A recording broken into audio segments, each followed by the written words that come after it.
been getting into running recently, and 2 or 3 times a week I start my morning with a run. It's been so good for my physical health and my mental health to exercise outdoors more, and I truly have loved seeing my body get stronger and actually enjoying it. Today was run day and it didn't bother me because the weather was so cool and lovely, and everywhere I looked there was so much green. May is truly the month where nature blossoms with life. And guys, something so unexpected happened on this run. I just did my first 5 kilometers in a long time. In such a long time. I don't know if you can hear me. Oh my gosh. I am so excited. Oh goodness, this is so chaotic. Let me just compose myself. Oh my gosh. I just wanted to document a day in my life. I had no plans to run 5K this morning.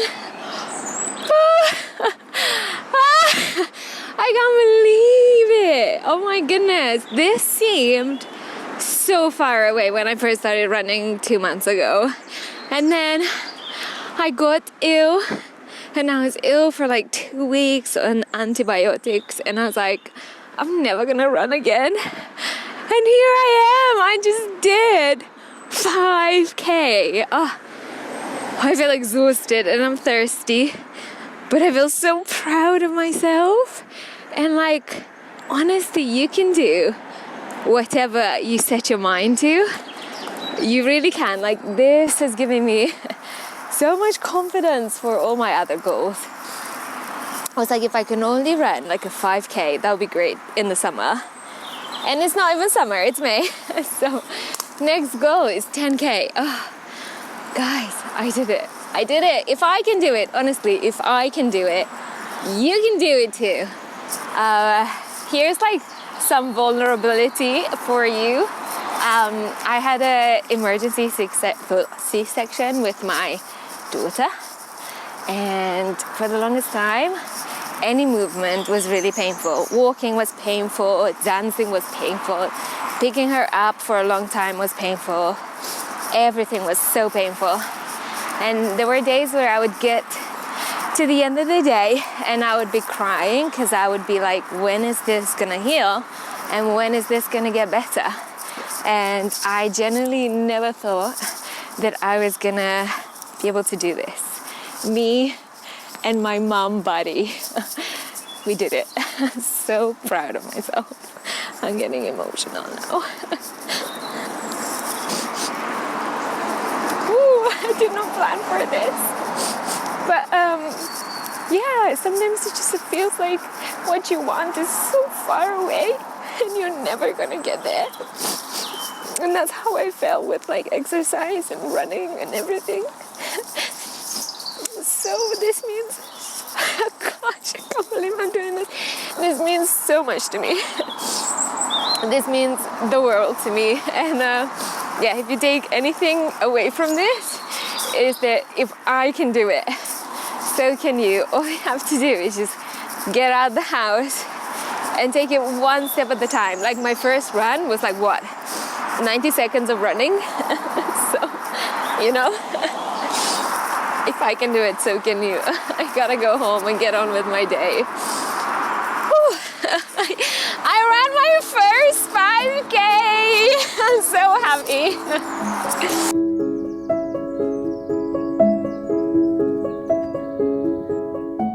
Now, with my tomato face, it was time to get home, and all I wanted to do was to have a nap and have a chill day, but I had things to do. The first thing on the agenda was to have a shower. I work remote now, and some mornings I feel like doing my hair and makeup is the biggest burden and struggle. But if there's something I've learned from the past 4 years of working from home, is that if I look good, then I feel good.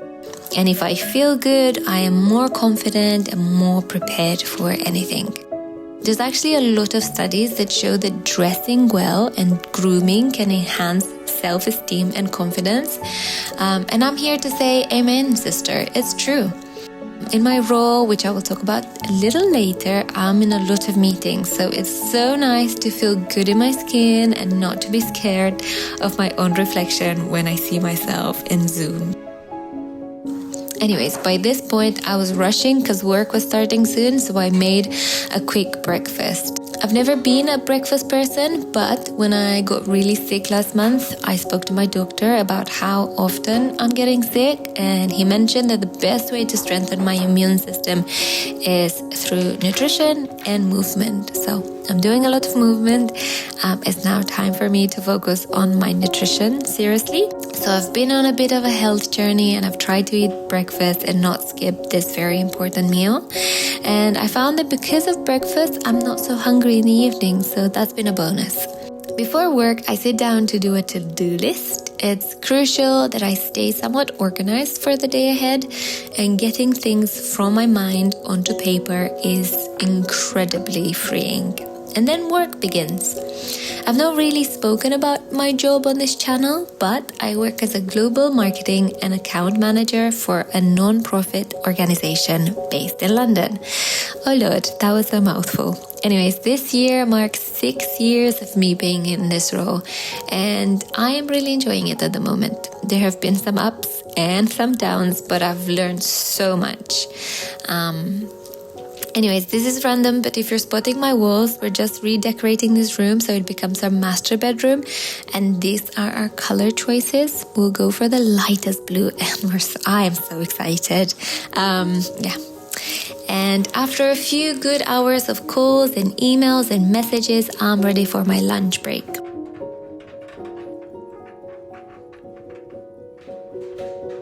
My lunch break is my me time, and I spend it however I want to.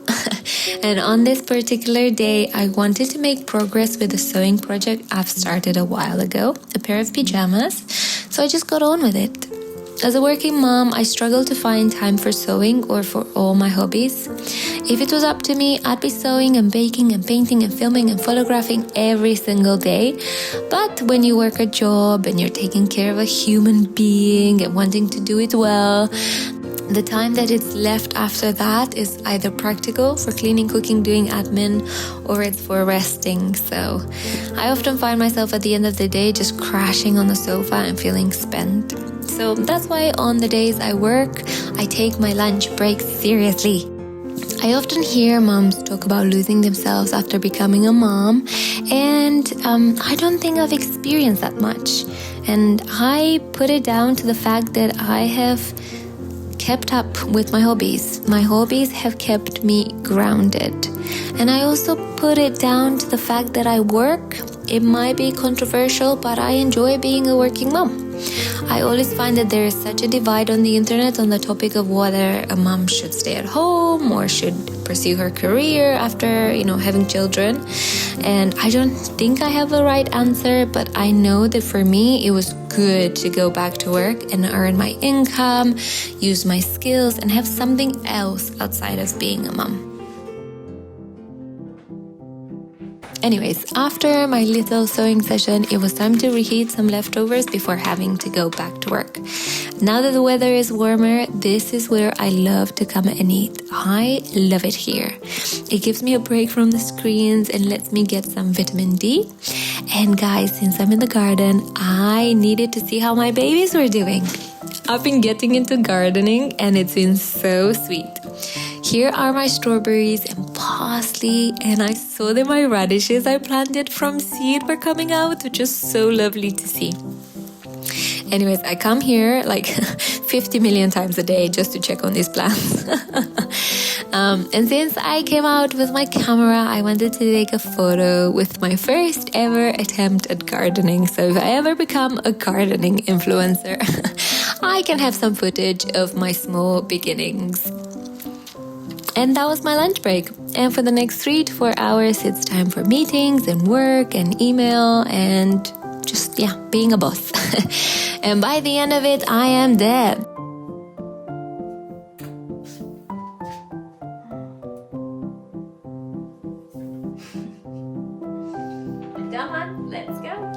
just finished work, and in my mind I was like, let's go to the kitchen, let's show the people how we cook dinner for the family. And I opened the fridge, and in my mind I was convinced that I had a packet of chicken thighs in the fridge, and I was gonna make chicken thighs with rice and corn. There's gonna be a whole dinner. So I looked through the whole fridge. There's no chicken thighs. I don't know where the idea came from. I was convinced I had chicken thighs in the fridge, and so I'm just here. My family is coming in like 10 minutes, and I don't know what I'm cooking for dinner, because I was gonna cook chicken thighs, and I almost didn't film this part, and I was gonna try and do something else, but I think it's worth filming this part. I think you see all these people's daily routines and everything goes to plan, but in my everyday life, nothing goes to plan. So today, the dinner part did not go to plan. I do have some leftover fajitas that I could feed my child, but it is not enough to feed me and Ben. So we might need to have a chicken takeaway tonight. I think that might be the plan. Yeah. I was convinced I had the chicken thighs. Really was convinced.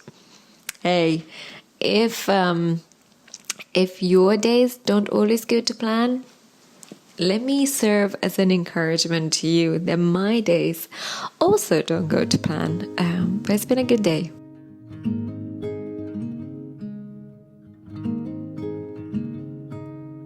I try to be a little bit more organized than this with meals, as it's so important for me that my husband and little girl come home to good food. But this is real life. Things like these happen to me and you. So here I was toasting a tortilla wrap and doing my best to put together a good meal for my child. Feeding a little kid has been such a fascinating journey for me to be on, and thankfully, so far, I've been able to pass down my love of fruit and veggies to my girl, and I feel so proud of that. There we go, fajitas and raspberries and a little yogurt. And after dinner and bedtime, it's time for us to have some dinner. 9 times out of 10, we'll eat with our chick, but there are times when my husband and I eat together, and it's so sweet. Tonight we had some Indian ready meals from Waitrose because I was tired, and honestly it was so good. We always go for Indian from Waitrose. I know it sounds fancy, but it's actually really good and worth the extra pennies. And there we go. That's the day of my life. Thank you for tuning in, and I'll see you in the next video.